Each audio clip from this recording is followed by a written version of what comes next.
बिस्मिल्लाहिर्रहमानिर्रहीम। अस्सलामु अलैकुम dear students, how are you. आज हम नेक्स्ट टॉपिक बायोलॉजी के हवाले से चैप्टर हमारा चल रहा था स्टैंडर्ड सॉल्विंग बायोलॉजिकल प्रॉब्लम। तो उसका नेक्स्ट टॉपिक आज हम डिस्कस कर रहे हैं। उस टॉपिक का नाम है थ्योरी और लॉ। थ्योरी और लॉ। थ्योरी और लॉ में क्या क्या फर्क है वो हम डिस्कस कर रहे हैं। पहले फर्स्ट ऑफ ऑल हम थ्योरी को डिस्कस करेंगे। थ्योरी थ्योरी क्या चीज होती है? when hypotheses are given repeated exposure by experimentation. When hypotheses are given repeated exposure by experimentation, जब हाइपोथेसिस जो हैं यानी हाइपोथेसिस जो हैं उनको बार बार एक्सपेरिमेंट का सामना करना पड़ता है, एक्सपेरिमेंट से गुजरना पड़ता है। यानी हाइपोथेसिस को जब हम बार बार हम एक्सपेरिमेंट करते हैं उसको चेक करने के लिए, उसके अंदर जितनी भी मिस्टेक हैं हाइपोथेसिस को उसमें से सारे निकाल देते हैं और उसमें से जो दुरुस्त इंफॉर्मेशन आती हैं थ्रू एक्सपेरिमेंटेशन उनको फिर हम आगे लेके चलते हैं। तो जब हाइपोथेसिस को बार बार एक्सपेरिमेंट से गुजारा जाता है तो फिर वो गलत साबित नहीं होते, यानी दुरुस्त रिजल्ट आ रहा होता है, करेक्ट आंसर मिल रहा होता है, हमें मतलूबा टारगेट मिल रहा होता है। तो फिर इससे क्या होता है कि बायोलॉजिस्ट का जो है ना it increase the confidence of biologist का जो है ना कॉन्फिडेंस वो इंक्रीज होता है कि हमने जो वर्क किया है उसका मुस्बत रिजल्ट मिला है, पॉजिटिव रिजल्ट मिला है, तो उससे उसका कॉन्फिडेंस जो है वो बुलंद होता है। तो बुलंद होने से फिर क्या होते हैं, फिर उन्हीं हाइपोथेसिस को जो बार बार रिपीट करने से और वो रिजल्ट जो है सही दे देते हैं, उन सच supported hypothesis are next to formulate the further hypothesis। फिर यही हाइपोथेसिस जो हैं जिनका रिजल्ट हमें सही दे रहा है, जो हमारे हाइपोथेसिस सही हुए हैं, इन्हीं को बेस बना के मजीद हाइपोथेसिस बनाए जाते हैं। इन्हीं को ये वेल सपोर्टेड होते हैं, जिनका रिजल्ट बिल्कुल जबरदस्त आ रहा होता है, सही आ रहा होता है, वेल सपोर्टेड होते हैं। तो इन्हीं को आगे बेस बना के आगे नेक्स्ट फर्दर हाइपोथेसिस बनाए जाते हैं और उन हाइपोथेसिस को are again proved by experimental result. और जो नए हाइपोथेसिस बनाए जाते हैं उनको फिर दोबारा एक्सपेरिमेंटल रिजल्ट से गुजारा जाता है, उनको फिर दोबारा एक्सपेरिमेंट्स किए जाते हैं, उनमें से रिजल्ट में से गुजारा जाता है। तो उसके बाद आगे ठीक है, when hypothesis is given by repeated exposure to experimental results and are not falsified, उनको एक्सपेरिमेंटेशन से बार बार गुजारा जाता है हाइपोथेसिस को, जब वो रिजल्ट्स बिल्कुल सही दे देते हैं, गलत साबित नहीं होते, तो फिर क्या कहते हैं, increase the confidence of biologist. ये हाइपोथेसिस हैं बायोलॉजिस्ट का कॉन्फिडेंस बढ़ाते हैं कि उनको अपने काम करने का रिजल्ट मिल रहा है, उनका कॉन्फिडेंस बुलंद हो जाता है। फिर इन्हीं हाइपोथेसिस को लेके such well supported hypothesis are used to be base for formulating of further hypothesis. फिर इसी को बेस बना के नए फर्दर हाइपोथेसिस बनाए जाते हैं और उनको भी एक्सपेरिमेंटल रिजल्ट में से गुजारा जाता है, ऐसे ही खाली पास नहीं कर दिया जाता, उनके ऊपर भी एक्सपेरिमेंट किए जाते हैं, उनमें से फिर दोबारा गुजारा जाता है। और जब ये हाइपोथेसिस जो है दुरुस्त साबित होते हैं तो फिर इन्हीं को व्हेन इसकी हम जो स्पेसिफिक जो डेफिनेशन कर रहे हैं वो है when hypothesis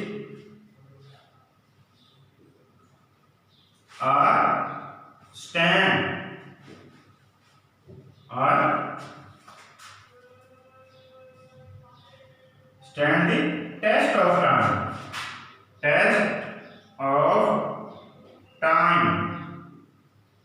test of time से क्या मराद है कि जब हाइपोथेसिस को टेस्ट किया जाता है और वो बिल्कुल दुरुस्त रिजल्ट देता है।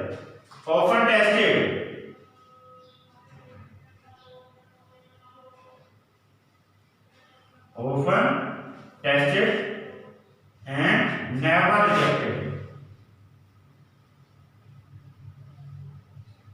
and never rejected are called theory। उसको हम क्या बोलते हैं, थ्योरी बोलते हैं। उसको क्या बोलते हैं, थ्योरी बोलते हैं। यानी हाइपोथेसिस जब टेस्ट किए जाते हैं और वो जब भी टेस्ट करेंगे बिल्कुल रिजल्ट जो सही देते हैं। ऑफन टेस्टेड, अक्सर उसको टेस्ट करेंगे, फिर भी रिजल्ट सही मिलेगा एंड नेवर रिजेक्टेड, वो रिजेक्ट नहीं होंगे, बिल्कुल क्या होगा पॉजिटिव रिजल्ट मिलेगा, हमें मुस्बत रिजल्ट मिलेगा। When hypothesis are stand the test of time often tested and never rejected, यानी ऐसा हाइपोथेसिस जिसको जब भी चेक करें वो बिल्कुल स्टैंड अप रहे, यानी दुरुस्त रिजल्ट दे, एक्यूरेट रिजल्ट दे, और जब भी उसको often tested and never rejected, फिर कभी उसको दोबारा चेक करें फिर भी रिजल्ट सही है, रिजेक्ट ना हो, तो फिर वो हाइपोथेसिस क्या बन जाता है, वो हाइपोथेसिस थ्योरी बन जाता है, वो हाइपोथेसिस क्या बन जाता है, थ्योरी बन जाता है। इसके हम डेफिनेशन करेंगे, the hypothesis are stand the test of time often tested and never rejected are called theory. इस थ्योरी को बहुत सारे एविडेंस का सहारा होता है, एक थ्योरी को, एक theory is supported by great deal of evidence, एक थ्योरी को बहुत सारे सपोर्ट होती है, सपोर्ट किस चीज की होती है, ग्रेट डील ऑफ एविडेंस, बहुत सारे सबूत होते हैं उसके बाद, बगैर सबूत के नहीं होते, उसके बाद नंबर ऑफ एविडेंस होते हैं एक थ्योरी के पास। तो इसकी हम जब क्या करेंगे, एग्जांपल इसकी एक्सप्लेन करेंगे, एग्जांपल इसके हम लिखेंगे, क्या एग्जांपल लिखेंगे, डार्विन थ्योरी ऑफ एवोल्यूशन,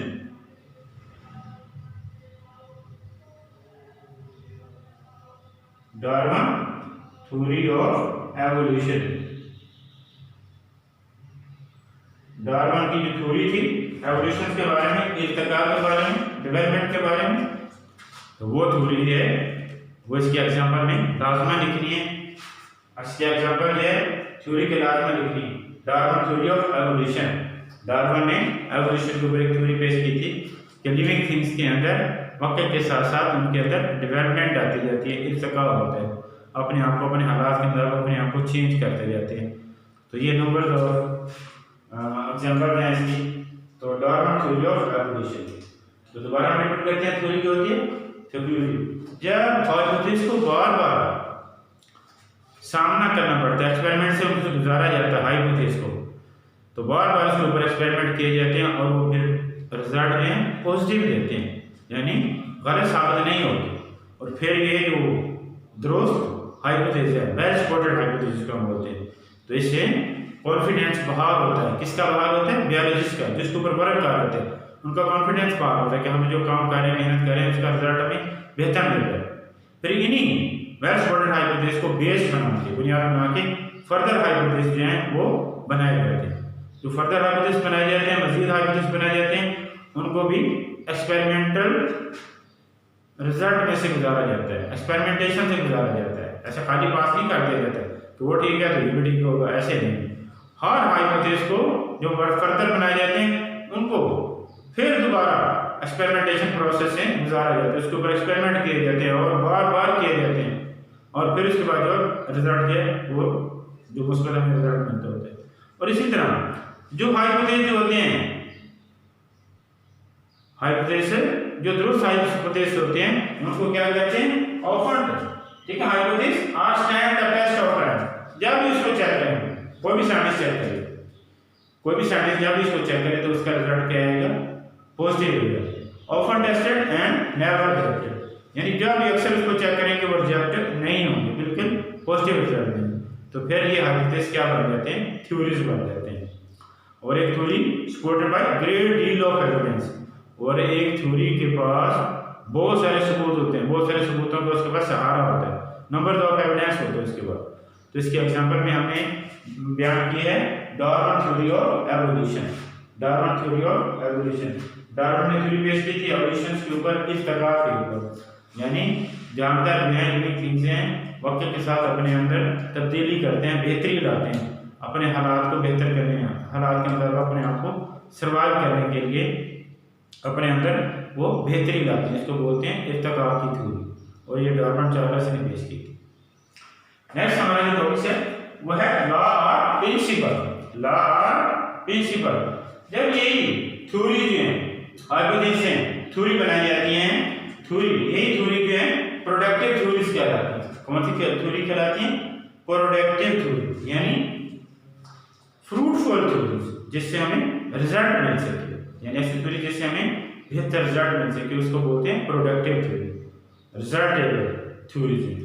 तो प्रोडक्टिव थ्योरी के ऊपर सजेस्टिंग न्यू हाइपोथेसिस, ये थ्योरी जो है इससे हमें नई हाइपोथेसिस तजवीज़ करती है। नई हाइपोथेसिस जो प्रोडक्टिव थ्योरीज होते हैं, कारनल थ्योरीज होती हैं, प्रोडक्टिव थ्योरीज होती हैं, उसे हम फ्रूटफुल थ्योरी से हम नए हाइपोथेसिस क्या करते हैं, वो सजेस्ट करते हैं, वो जनरेट करते हैं।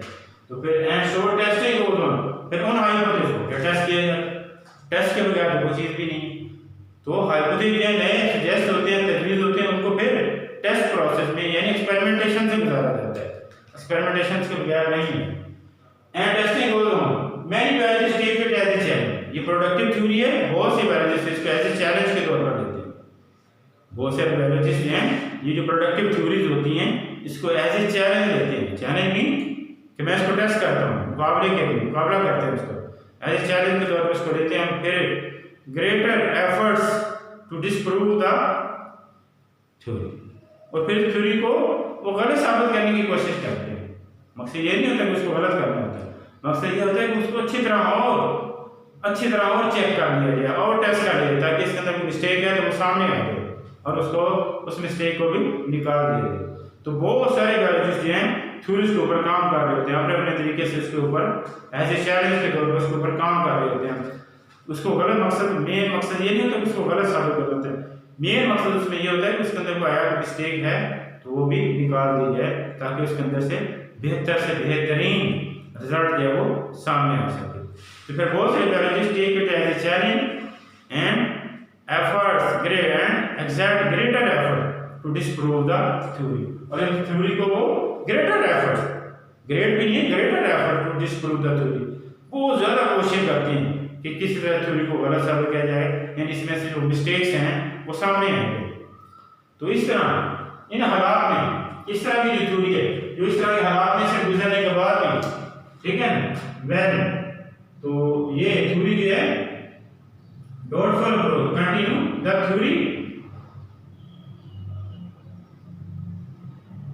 the theory continue to such doubtful approach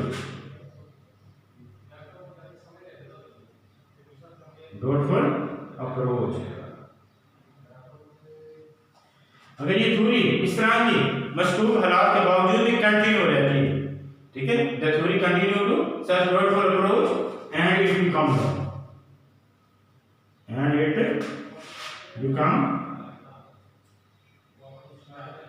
law बन जाता है। तो फिर वो क्या बन जाते हैं, लॉ बन जाते हैं, उसको फिर क्या बनते हैं, लॉ और प्रिंसिपल। यानी इस तरह की हर तरह की थ्योरी को बार बार टेस्ट करने के बाद हर साइंटिस्ट ने इसके ऊपर थ्योरी के ऊपर काम कर लिया, यानी उसको फिर गलत साबित नहीं कर सकते। हर हवाले से हर साइंटिस्ट ने, हर मुल्क के हर इलाके के साइंटिस्ट ने इसको चेक कर लिया, लेकिन वो थ्योरी गलत साबित नहीं हो सकती। तो फिर वो थ्योरी क्या बन जाती है आगे, यहाँ से फिर वो लॉ बन जाता है। और एक लॉ जो होता है, लॉ इज यूनिफॉर्म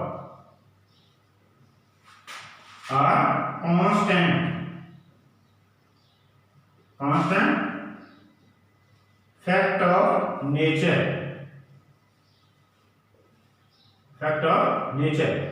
जो लॉ होते हैं, जो प्रिंसिपल होते हैं, यूनिफॉर्म और कांस्टेंट। यूनिफॉर्म का मतलब होता है जो चेंज ना हो सके, इनवेरिएबल, जो चेंज ना हो सके। लॉ इज यूनिफॉर्म और कांस्टेंट, मुस्तकिल हकीकत होते हैं किसके, नेचर के। जो लॉ होते हैं, जो कानून होते हैं, जो प्रिंसिपल होते हैं, वो क्या होते हैं, लॉ इज द कांस्टेंट और फैक्ट ऑफ नेचर, यूनिफॉर्म और कांस्टेंट फैक्ट ऑफ नेचर। फितरत के ना चेंज होने वाले, कांस्टेंट मुस्तकिल हकीकी तौर पर रहने वाले जो होते हैं, वो उसको क्या बोलते हैं, लॉ बोलते हैं। Law is a irrefutable theory, law is a irrefutable. इररेफ्यूटेबल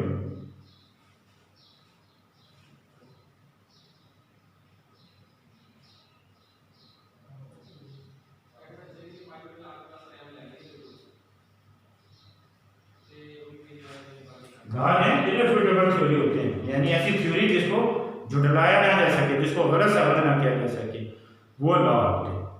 यानी ऐसी थ्योरी जिसको गलत साबित ना किया, जिसको झुठला ना सके, उसको रिजेक्ट ना कर सकें। आप हर तरह से उसको चेक कर लें, हर साइंटिस्ट इसको चेक कर ले, हर बायोलॉजिस्ट इसके ऊपर वर्क कर ले, हर तरह के ग्रेटर एफर्ट्स लगा ले, लेकिन उसको फिर गलत साबित ना कर सके और वो थ्योरी बिल्कुल दुरुस्त हो, तो फिर वही थ्योरी क्या बन जाती है, लॉ बन जाती है। और फिर वो इररिफ्यूटेबल थ्योरी होती है, यानी जिसको हम झुठला नहीं सकते, कोई भी साइंटिस्ट इसको झुठला नहीं सकता, तो फिर वो लॉ बन जाता है, कानून बन जाता है। इसको हम क्या बोलते हैं, लॉ और प्रिंसिपल बोलते हैं। इसकी एग्जांपल के अंदर क्या है, इसके एग्जांपल हम क्या लिखेंगे, Hardy-Weinberg law, Hardy-Weinberg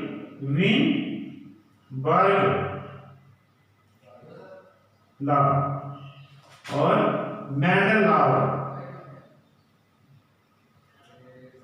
Mendel law of inheritance.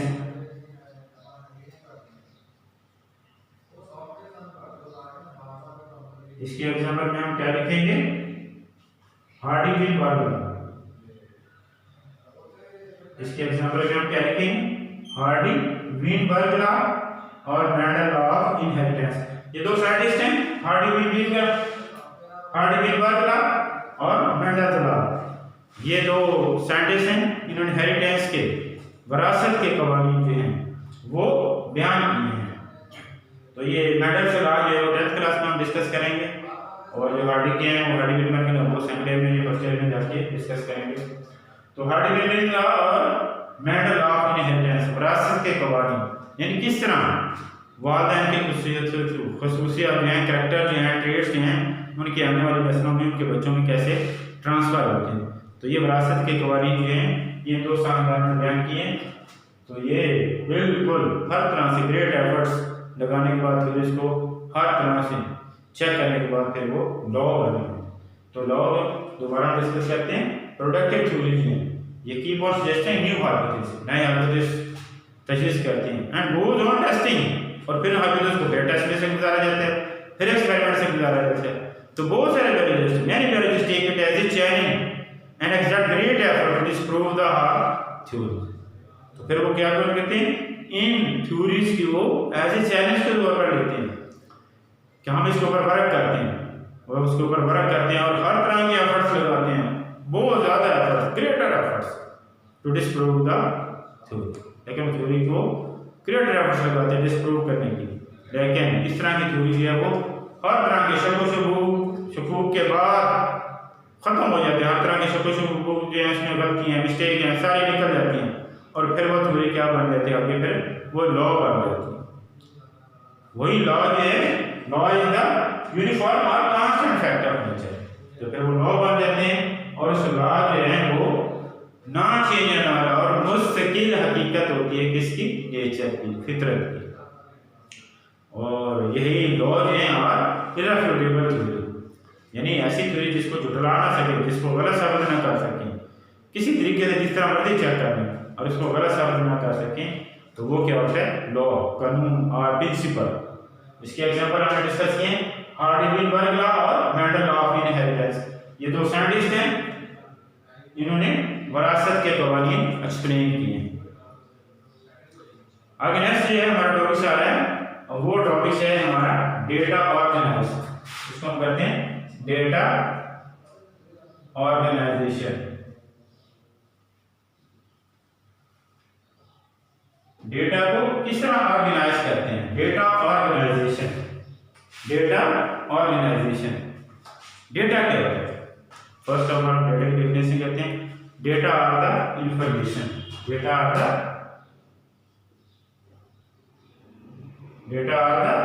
Information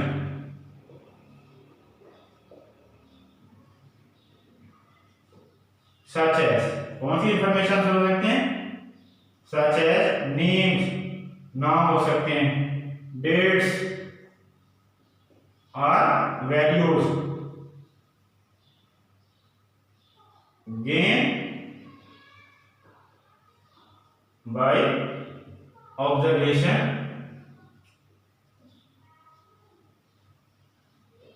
and experimentation।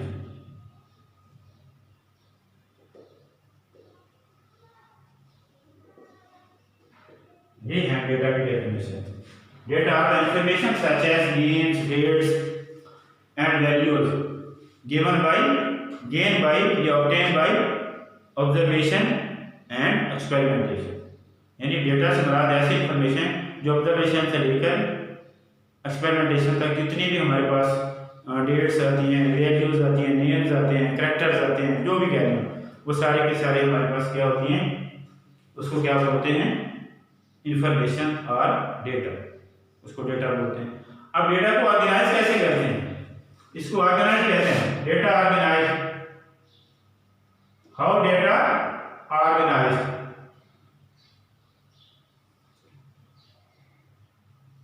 Data को किस तरह ऑर्गेनाइज करते हैं, how data is organise. Data को ऑर्गेनाइज करते हैं, किस तरह उसको तरतीब लगाते हैं, उसका नज़्म ज़ब्त कैसे बनाते हैं।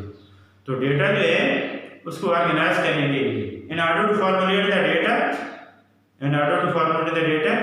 And collection and organise the data.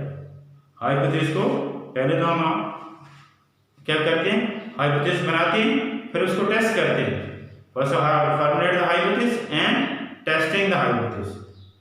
पहले हाइपोथेसिस बनाते हैं, फिर उसको टेस्ट करते हैं, फिर उसके बाद उसको क्या करते हैं, collect and organise the data. Data को पहले कलेक्ट करते हैं, फिर उसको क्या करते हैं, ऑर्गेनाइज करते हैं। दोबारा सुने, डेटा को फॉर्मुलेट करना सा, यानी डेटा को अपने हाइपोथेसिस बनाना है, फॉर्मुलेट करना है, फिर उसके बाद उसको टेस्ट करना है, टेस्ट करने के बाद फिर उसको क्या करना है, डेटा को कलेक्ट करना है, इकट्ठा करना है, फिर उसके बाद उसको ऑर्गेनाइज करना है। उसके बाद फिर एक्सपेरिमेंट करना है, उसके बाद फिर क्या करना है, एक्सपेरिमेंट करना है। Prior to conduct the experiment, it is very important for biologists to describe the data collection method. Prior to conduct the experiment, it is very important for scientists, for biologists to describe the data collection method. Experiment करने से पहले, prior to conduct the experiment, experiment perform करने से पहले बियोलॉजिस्ट के लिए, scientist के लिए बहुत ज़्यादा ज़रूरी होता है। क्यों ज़रूरी होती है, क्या चीज़ ज़रूरी होती है, to describe the organise the data method. उसको एक्सप्लेन करना पड़ता है कि डेटा जो कलेक्शन मेथड है वो किस तरह उसकी की है, वो सारा उसको बयान करना पड़ता है, सारा डिस्क्राइब करना पड़ता है, क्योंकि इससे एक्सपेरिमेंट की क्वालिटी का यकीनी बढ़ती है। It ensure the quality of the experiment. तो इस तरह एक्सपेरिमेंट की जो क्वालिटी है उसका पता चलता है कि एक्सपेरिमेंट कितना क्वालिटी वाला है। ठीक है, तो एक्सपेरिमेंट करने से पहले साइंटिस्ट के लिए, बायोलॉजिस्ट के लिए बहुत ज़्यादा जरूरी होती है कि वो अपना कलेक्शन मेथड है, डेटा का कलेक्शन मेथड, उसको एक्सप्लेन करे, उसको डिस्क्राइब करे, उसको बयान करे, उसको बताए। तो इससे फिर क्या होता है, तो एक्सपेरिमेंट की जो क्वालिटी है उसके अंदर यकीनी बनती है, उसके अंदर और ज़्यादा यकीन होता रहता है कि कितना ज़बरदस्त एक्सपेरिमेंट है। तो मुख्तलिफ किस्म के जो हैं डेटा जो है वो मुख्तलिफ शक्लों में हम उसको फॉर्मेट करते हैं, डेटा को मुख्तलिफ शक्लों में फॉर्मेट करते हैं। मुख्तलिफ उसकी फॉर्मेट्स हैं डेटा की कितनी फॉर्मेट्स हैं, मुख्तलिफ किस्म के हैं। उसमें क्या क्या हो सकते हैं, फर्स्ट ऑफ ऑल उसकी ग्राफिक्स हो सकती हैं, ग्राफ वगैरह बनाना, और इसके हो सकते हैं मैप्स हो सकते हैं, नक्शा जात, फ्लो चार्ट्स हो सकते हैं, टेबल्स हो सकते हैं, टेबल्स बना के, और डायग्राम।